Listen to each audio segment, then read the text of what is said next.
The K-9 patrol dog suddenly fixed his gaze toward a dilapidated ship anchored to the harbor.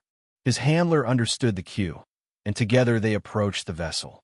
Suddenly, a shout of "You're under arrest" ignited an explosive battle, leading to Commercial Dock Number 3, where the mainland meets the border waters.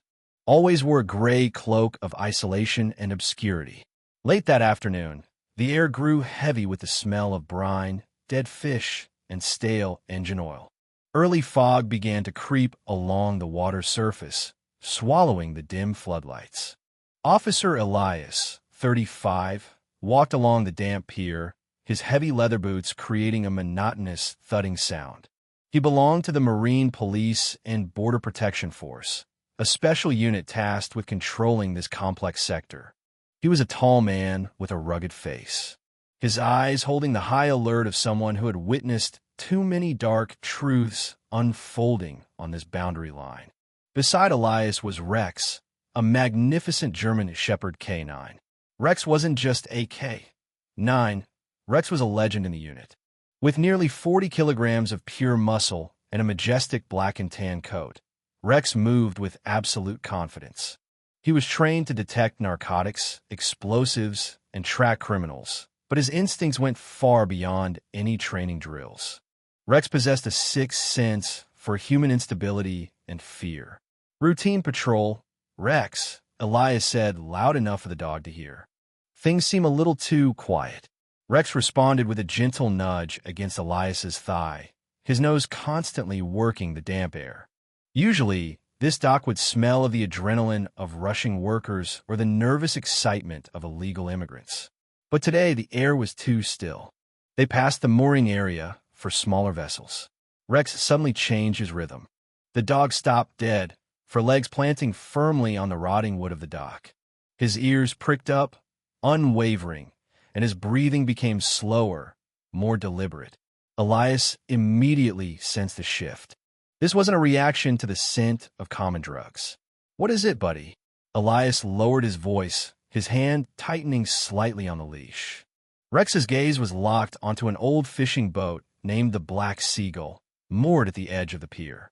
The small vessel was painted a dark black to easily blend into the night, and its engine was emitting a low, dull rumble, signaling it was ready to cast off at a moment's notice.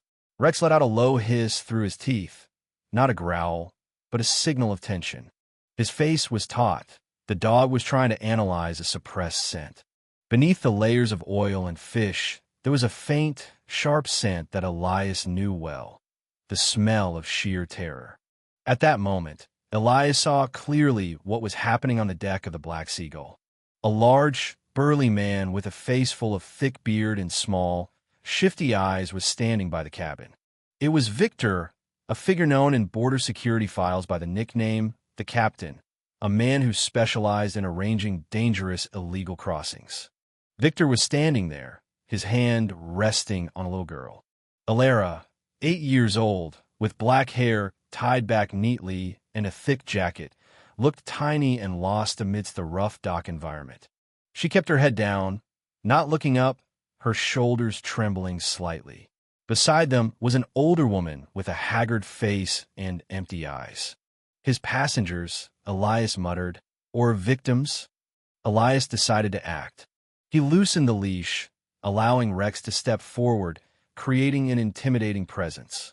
He stepped onto the gangplank leading to the Black Seagull. "Good evening, Captain," Elias said, his voice calm. "Routine inspection. Ship registration and crew list, please." Viktor turned, his face clearly showing annoyance and anger. He tried to shield Elara with his massive frame. "Everything is ready, officer," Viktor rasped, his voice gravelly like a boat engine. "We are running late. Nothing illegal here. Just a long fishing trip." While Viktor tried to produce a sheaf of crumpled papers, Rex stood sideways, almost touching Viktor's leg. The dog didn't bark, but his heavy, rhythmic breathing was a silent warning. In that moment, while Viktor was distracted by the papers, Elara looked up. Her eyes met Rex's. In a fleeting second, the fear and emptiness in Elara's eyes were replaced by a fragile ray of hope. Her small hand, clenched at her side, slowly opened. Her thumb tucked in her palm, while her index and middle fingers extended straight. The gesture happened so fast that if Elias hadn't been watching Rex, he would have missed it. It was the silent signal for help, a protocol taught to be used when a victim cannot speak, often in cases of kidnapping or human trafficking. Rex's reaction was immediate and fierce. The dog didn't bark loudly to avoid causing chaos. Instead, he emitted a deep, guttural growl that vibrated in his chest like a small earthquake. That growl was Rex's own language, a direct alarm to Elias. This is real. The girl is in mortal danger. Elias felt the blood rush to his brain. He had seen this signal in training materials. But witnessing it performed by an 8-year-old girl in the middle of a smuggling dock was like an electric shock. "Captain Viktor," Elias said, his voice cold and decisive. "Put the papers down. Hands on your head." Immediately. Viktor knew his cover was blown. He didn't need to know what the signal was. He only knew the police dog had realized something. His face contorted with rage and desperation. He grabbed Elara's arm roughly, pulling her tight against him like a shield. "We have to go now," Viktor screamed, his voice choked with adrenaline. "No one stops this trip." In a desperate act, he used the strength of a large man to shove the older woman violently toward Elias, intentionally creating an obstacle and confusion. The woman stumbled and fell. "Rex!" Elias shouted. "Stop him!" But Viktor had already bolted toward the cabin. He wanted to weigh anchor and flee into the thickening fog. Elias had no choice but to draw his weapon, aiming the barrel at the fleeing criminal. "Stop! Border Patrol! Stop the boat immediately!" Elias commanded. Viktor turned his head, his eyes full of defiance and madness. "You won't catch me," he roared, then disappeared into the cramped cabin. The confrontation had begun. Elias knew that if Viktor cast off, they would lose him instantly in the treacherous border waters. Only Rex could stop him. "Rex! Track! Apprehend!" Elias shouted. Elias's command to apprehend tore through the fake silence of the harbor. Viktor acted with the brutality of a cornered beast. He didn't hesitate to use his massive hands to grab the shoulders of the bewildered older woman standing nearby, shoving her with full force toward Elias. The push was so violent that the woman staggered, lost her momentum, and tumbled into the officer, creating a barricade of living flesh to impede the pursuit. Elias cursed internally, forced to brake hard and use his arm to catch the woman before she smashed her head onto the hard concrete of the pier. That single second of delay was enough for Viktor to drag Elara and jump onto the side of the Black Seagull. But Viktor had forgotten one thing. Elias could be blocked, but Rex could not. The moment the command was issued, the invisible bond between man and dog pulled tight and then snapped, releasing Rex into his most primal combat state. The German shepherd launched like a black arrow fired from a divine crossbow. Rex's 4 muscular legs pushed hard off the pier, generating a terrifying force that sent his nearly 40 kilograms body flying across the gap between the dock and the ship. Crash! Rex landed on the deck of the Black Seagull with a powerful thud. But this was not the flat training field or the soft green grass the dog was used to. This was a slippery hell for smugglers. The rotting wooden deck was covered in a deadly mixture of black engine oil, fish slime, and salty seawater.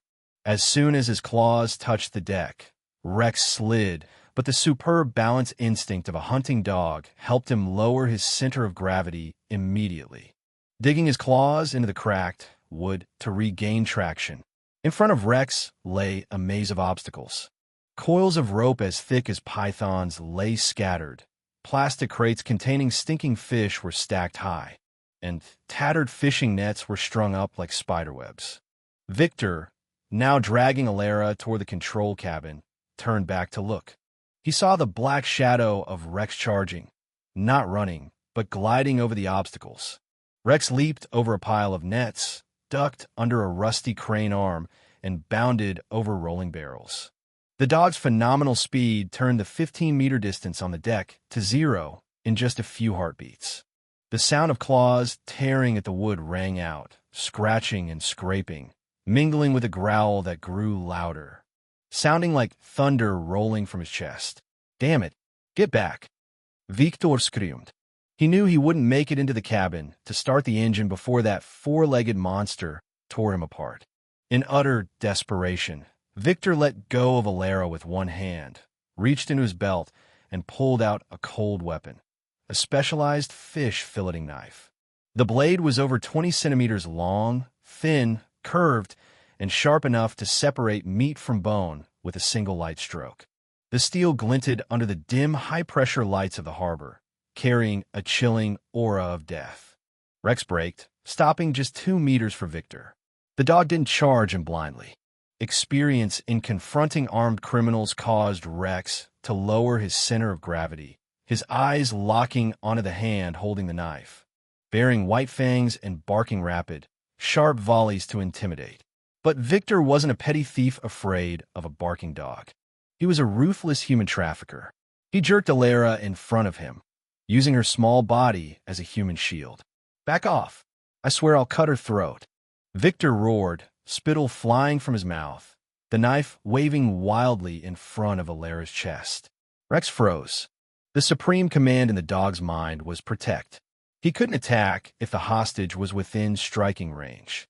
Rex moved laterally, stepping carefully sideways, trying to find an open angle to attack the flank, but Viktor pivoted constantly, always keeping Elara between himself and Rex's teeth.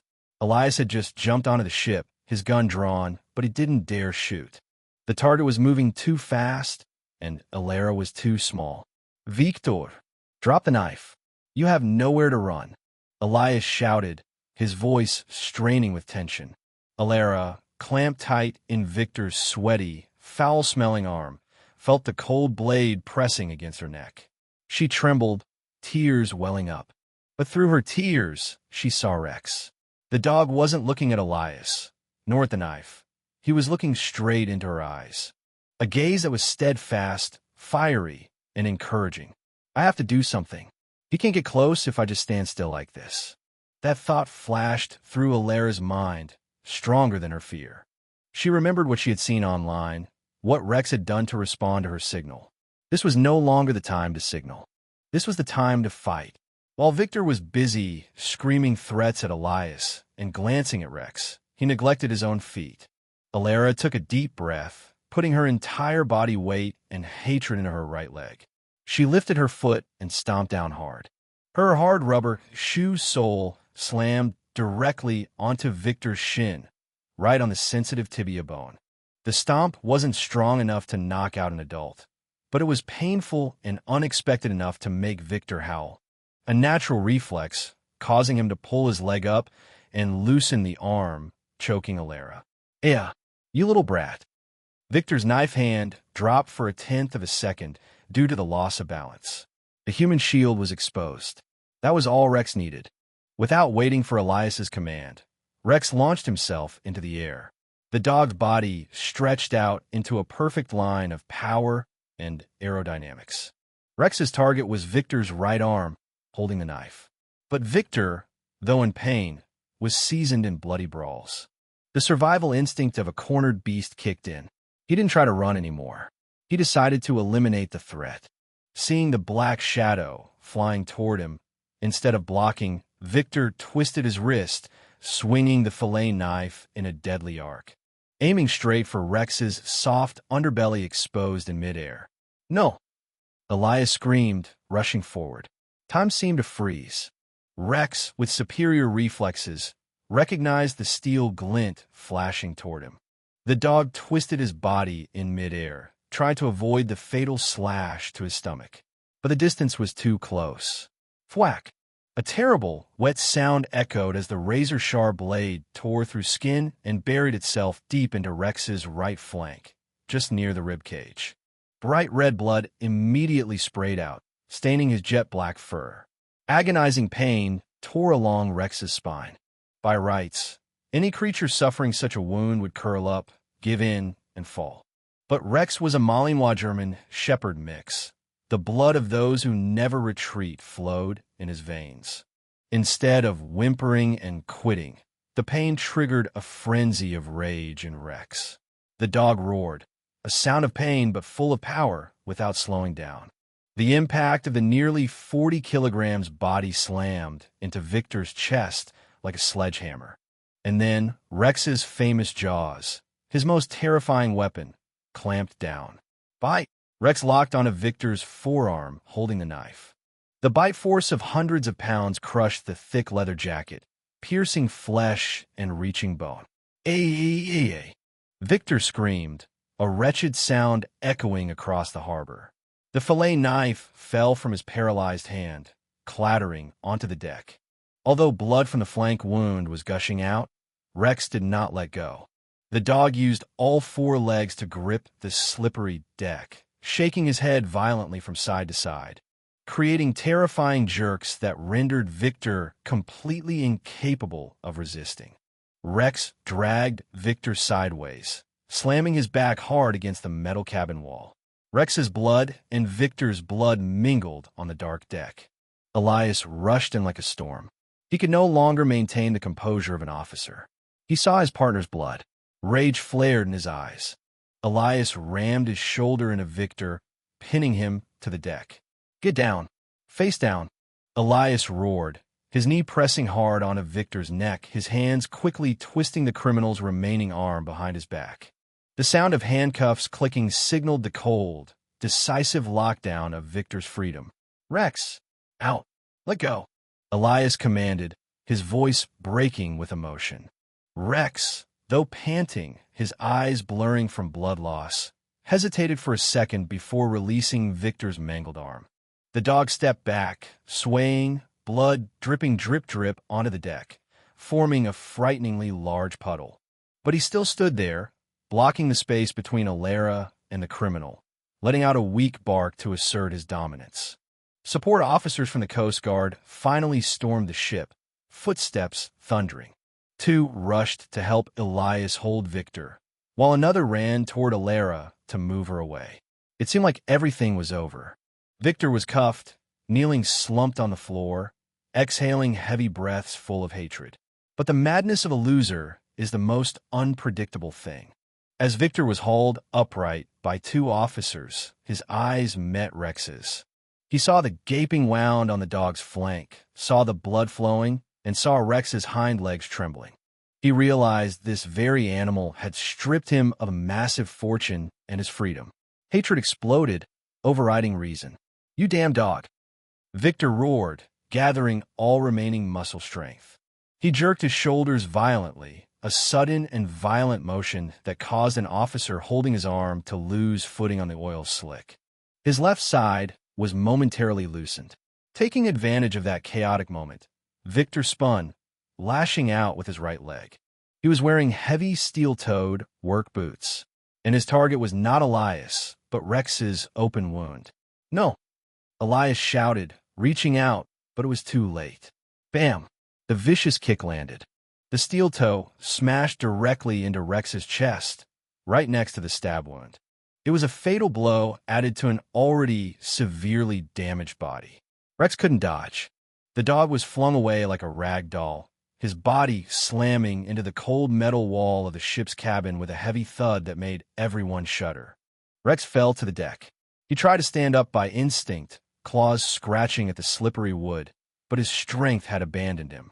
A piteous, prolonged whimper, sounding like a heartbreaking cry, escaped Rex's throat. His hind legs buckled, then his front legs. Rex collapsed completely into his own pool of blood. His chest heaved violently, but his breathing was shallow and broken. The amber eyes that had been blazing moments ago now began to glaze over, clouding as if covered by fog. The dog's proud head slowly lowered, resting on his front paws, motionless. Rex! Elias's scream tore through the night, but Rex no longer responded.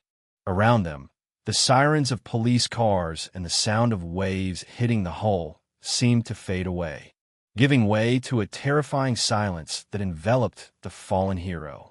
The moment Rex collapsed, time seemed to shatter into thousands of sharp shards, piercing straight into Officer Elias's heart. The surroundings suddenly erupted into chaos with shouting, the clatter of handcuffs, and the thundering footsteps of the backup team.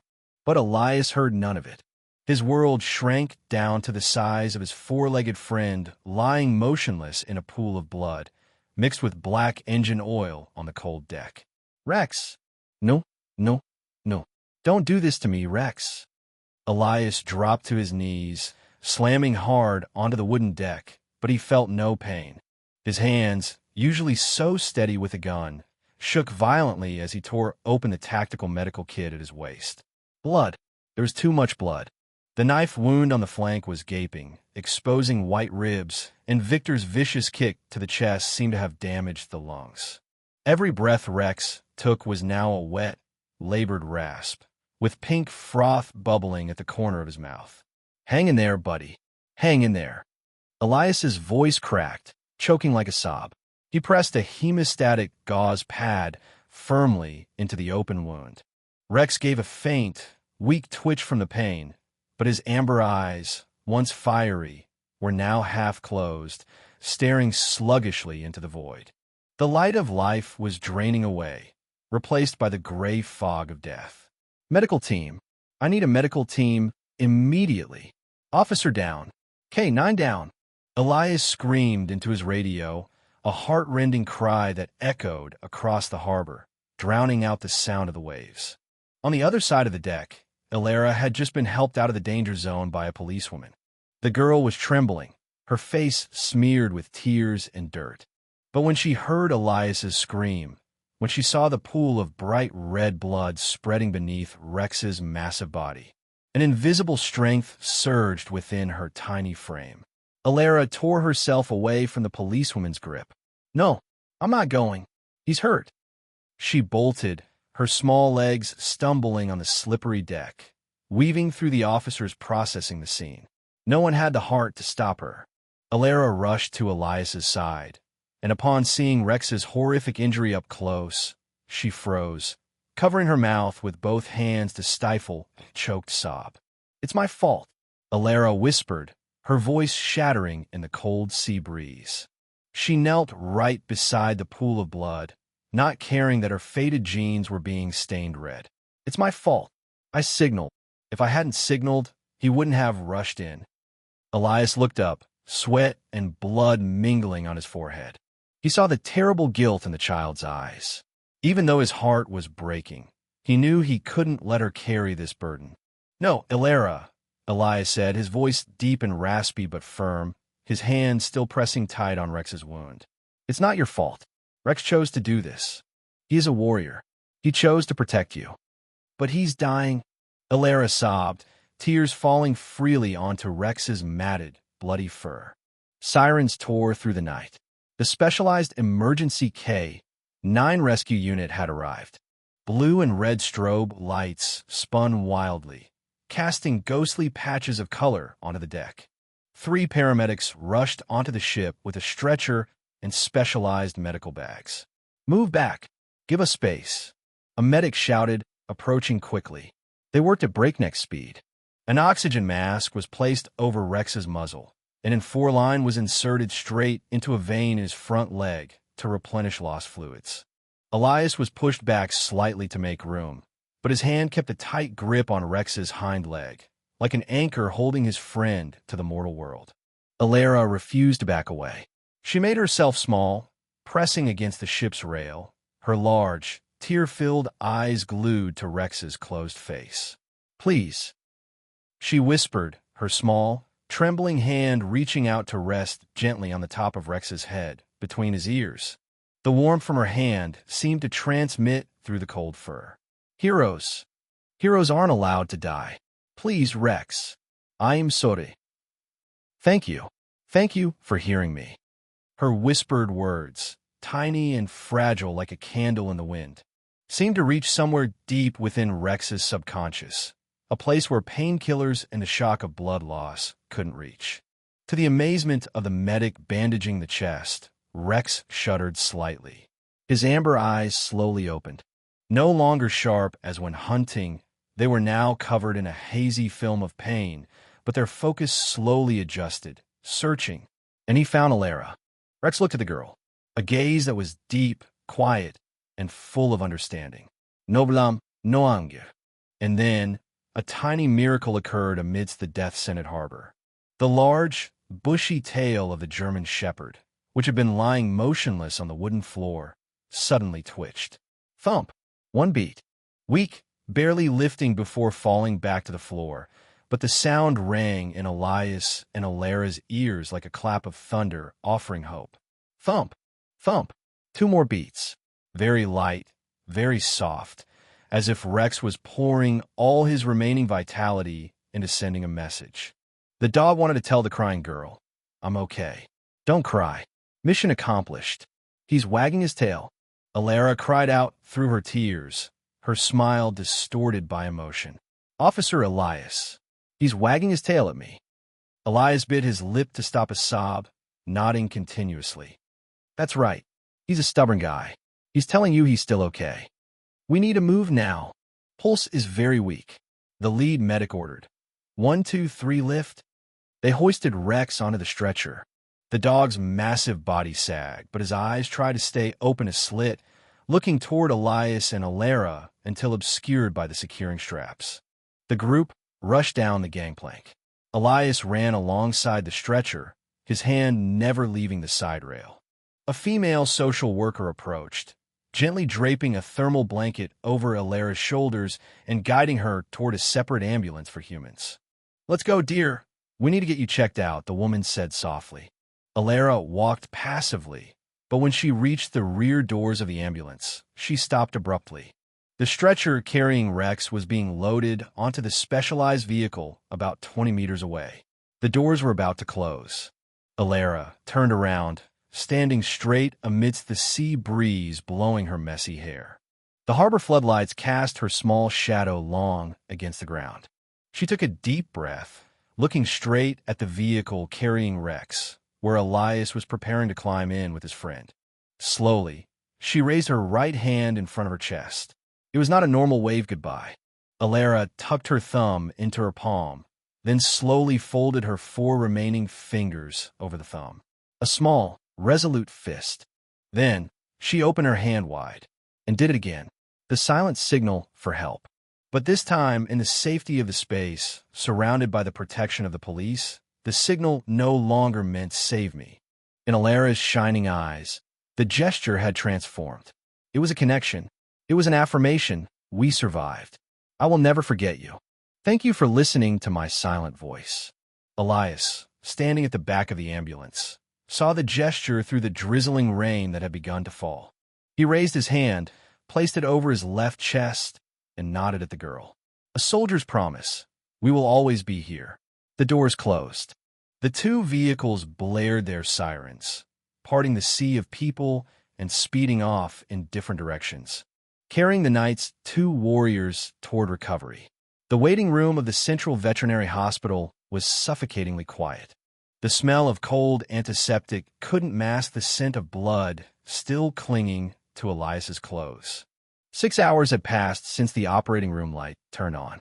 Elias sat with his head bowed on the hard plastic chairs, his hands clasped so tightly his knuckles were white. He didn't dare close his eyes. Every time he blinked, the image of Rex being kicked into the ship's wall replayed, haunting and painful. Outside, dawn was breaking. The first rays of a new day began to creep through the glass windows, but inside Elias, it was still dark night. The operating room door creaked open. Elias sprang up like a coiled spring, his heart pounding in his chest. The lead surgeon stepped out, pulling down his medical mask. His face was gaunt, eyes hollow with fatigue, but he offered a faint smile. "How is he?" Elias asked, his voice cracking. "He is a true warrior, Elias," the doctor said slowly, as if wanting every word to sink into the officer's mind. The knife wound was very deep, tearing muscle and touching the pleura. The kick caused severe chest trauma and fractured 2 ribs. "We had to transfuse 3 units of blood." Elias held his breath. But the doctor continued, his smile widening. "The surgery was successful. Rex is out of critical danger. He is in the recovery room. He is very strong, Elias." That dog will to live is extraordinary. Elias exhaled sharply, his legs buckling back onto the chair as if all strength had been drained by relief. He buried his face in his palms, his shoulders shaking uncontrollably. The tears held back all night were finally allowed to fall. Rex was alive. His friend, his partner, his hero was alive. 2 weeks later, the border harbor was bustling as usual, but the atmosphere had changed. The arrest of Viktor and the dismantling of his human trafficking ring had shaken the entire region. From Viktor's confession and data retrieved from the Black Seagull, police had rescued 12 more children held in warehouses along the border, awaiting transport. But the story mentioned most was not the police force's feat, but the tale of a brave little girl and the dog who listened to her. At the K-9 training center, bright yellow sunlight stretched across the lush green grass. Elias sat on a wooden bench, holding a worn-out tennis ball. "All right, take it easy," Elias called out. From the kennel, a familiar figure emerged. Rex. The dog still had white bandages wrapped around his chest and right flank. Rex's gait wasn't as agile as before. There was a slight limp and caution in his step. A large patch of fur on his side had been shaved for surgery, revealing a long, raw red scar, a painful but proud medal of a life-and-death battle. But the eyes, those amber eyes had regained their spirit. Sharp, intelligent, and full of love. Rex walked over to Elias, nuzzling his large head into his handler's palm. Elias leaned down, hugging his friend's neck, careful to avoid the wound. He breathed in the familiar scent of the fur, the scent of life, of loyalty. "You did good, Rex," Elias whispered. "Rest now. You deserve it." A police car pulled up in front of the training field gate. The door opened, and Elara stepped out. She looked completely different, clean, wearing a blue floral dress, and most importantly, a smile had returned to her lips. Accompanying her were her birth parents, people who had lost their child and found her again thanks to that night's miracle. "Rex." Elara didn't rush over like last time. She walked gently, respecting the Savior's wounds. When she got close, she knelt on the grass. Rex, despite the pain, wagged his tail. The tail thumped thud-thud against the grass, stronger and more enthusiastic than on that fateful night. The dog scooted closer, licking Elara gently on the cheek. The girl wrapped her arms lightly around Rex's neck, whispering secrets into the dog's ear that only the two of them knew. "Thank you." Elara's father stepped forward, shaking Elias's hand firmly, his eyes red. "You and this dog. You gave her daughter her life back. And ours too." Elias smiled, looking down at Rex and Elara. "No, she saved herself." Rex was just the only one who listened well enough to understand. The wind blew across the training field, carrying the scent of fresh-cut grass. The story of Rex and Elara spread far and wide, becoming a living lesson for the community about observation and empathy. People began teaching their children about the silent signal for help more often. Police officers began to pay closer attention to fearful eyes hidden in the crowd. And Rex, with the long scar on his flank, returned. Not just as an excellent police dog, Rex became a symbol of hope at the border. Whenever night fell and fog covered the harbor, Rex would still be there, ears pricked, eyes piercing the darkness, ready to listen for cries for help that no one else could hear. Because in this noisy and indifferent world, sometimes silence is the loudest scream, and only the bravest hearts dare to answer it.